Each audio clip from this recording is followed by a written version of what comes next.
என் லைஃப்பில் இந்த மாதிரி ஒரு பெயின்ஃபுல்லான ஒரு சுச்சுவேஷனை நான் ஃபேஸ் பண்ணதே கிடையாது. மனசு முழுக்க வலி வலி மட்டும்தான். இந்த சுற்றுப்பயணத்தில் என்னென்ன மக்கள் பார்க்க வராங்க, அதுக்கு ஒரே ஒரு காரணம் தான், அவங்க என் மேலே வச்சிருக்கிற அன்பும் பாசம்.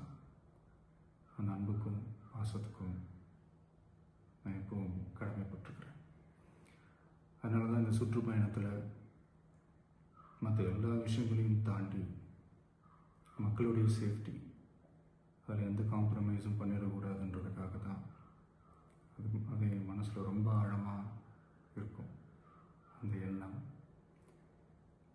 அதனால தான் இந்த அரசியல் காரணங்கள் எல்லாத்தையும் தவிர்த்துட்டு ஒதுக்கி வச்சுட்டு மக்களுடைய சேஃப்டி மட்டும் மைண்டில் வச்சுக்கிட்டு அதுக்கான இடங்களை சூஸ் பண்ணுறது, அதுக்கான இடங்களை பார்த்து பெர்மிஷன் கேட்குறது, போலீஸ் டிபார்ட்மெண்ட்டில் அதை ரிக்வெஸ்ட் பண்ணி கேட்போம்.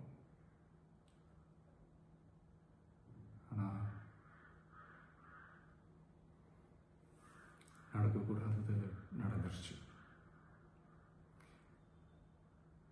ஆனால் மனுஷன் தானே, அந்த நேரத்தில் அத்தனை பேர் பாதிக்கப்பட்டு இருக்கும்போது எப்படி அந்த ஊரை விட்டுட்டு என்னால் கிளம்பி வர முடியும்? நான் திரும்ப அங்கே போகணும்னு இருந்துச்சுன்னா அதை ஒரு காரணம் காட்டி அங்கே வேறு சில பதட்டமான சுச்சுவேஷன்ஸ், வேறு சில அசம்பாவிதங்கள் அந்த மாதிரி எதுவும் நடந்துடக்கூடாதுன்றதுக்காக தான் நாங்கள் அவாய்ட் பண்ணோம். இந்த நேரத்தில் சொந்தங்களை இழந்து தவிக்கிற அத்தனை குடும்பங்களுக்கும் என்னுடைய ஆழ்ந்த இரங்கலை தெரிவிச்சுக்கிறேன். எனக்கு தெரியும், என்ன சொன்னாலும் இது ஈடேயாகாதுன்னு எனக்கு தெரியும். ஹாஸ்பிட்டலில் ட்ரீட் பண்ணிகிட்ருக்கிற எல்லாருமே சீக்கிரமாக க்யூர் ஆகி வரணுன்றதை இந்த நேரத்தில் நான் வேண்டிக்கிறேன். கூடிய சீக்கிரமே உங்கள் எல்லாரையும் நான் சந்திக்கிறேன். இந்த நேரத்தில் எங்களுடைய வலிகளை, எங்களுடைய நிலைமையை புரிஞ்சுக்கிட்டு எங்களுக்காக பேசின அரசியல் கட்சிகளை சார்ந்த நண்பர்கள், தலைவர்கள் அனைவருக்கும் என்னுடைய நன்றியை தெரிவிச்சுக்கிறேன். கிட்டத்தட்ட ஒரு 5 மாவட்டத்துக்கு பிரச்சாரத்துக்கு போனோம். இந்த மாதிரி எதுவுமே நடக்கல. ஆனால் கரூரில் மட்டும் ஏன் எப்படி நடக்குது, எப்படி நடக்குது?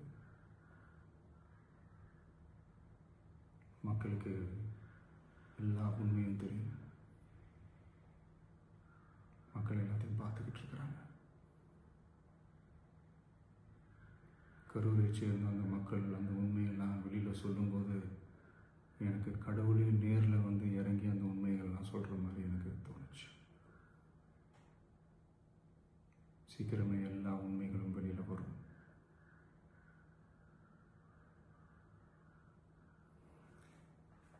எங்களுக்கு தரப்பட்ட இடத்துல நாங்கள் போய் அந்த அந்த ஸ்பாட்டில் நின்று நாங்கள் பேசிட்டு வந்தோம். அதை தாண்டி எந்த தவறும் எங்கள் சைடில் நாங்கள் எதுவுமே செய்யலை. பட் இருந்தாலும் எங்கள் கட்சியை சேர்ந்த நிர்வாகிகள், தோழர்கள் மேலே எஃப்ஐஆர், அது மட்டும் இல்லை சோஷியல் மீடியாவை சேர்ந்த நண்பர்கள், தோழர்கள் அவங்க மேலே எஃப்ஐஆர்லாம் போட்டு இப்போ பிடிச்சிட்டு இருக்கிறாங்க.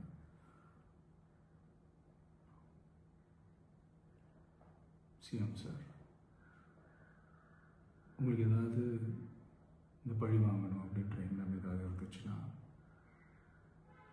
என்ன வேணாலும் பண்ணுங்க. அவங்க மேலே கை வைக்காதீங்க. நான் ஒன்று வீட்டில் இருப்பேன், இல்லை நான் ஆஃபீஸில் இருப்பேன். என்ன வேணாலும் செய்யுங்க. நண்பர்களே, தோழர்களே, நம்மளோட அரசியல் பயணம் இன்னும் ஸ்ட்ராங்காக, இன்னும் தைரியத்தோட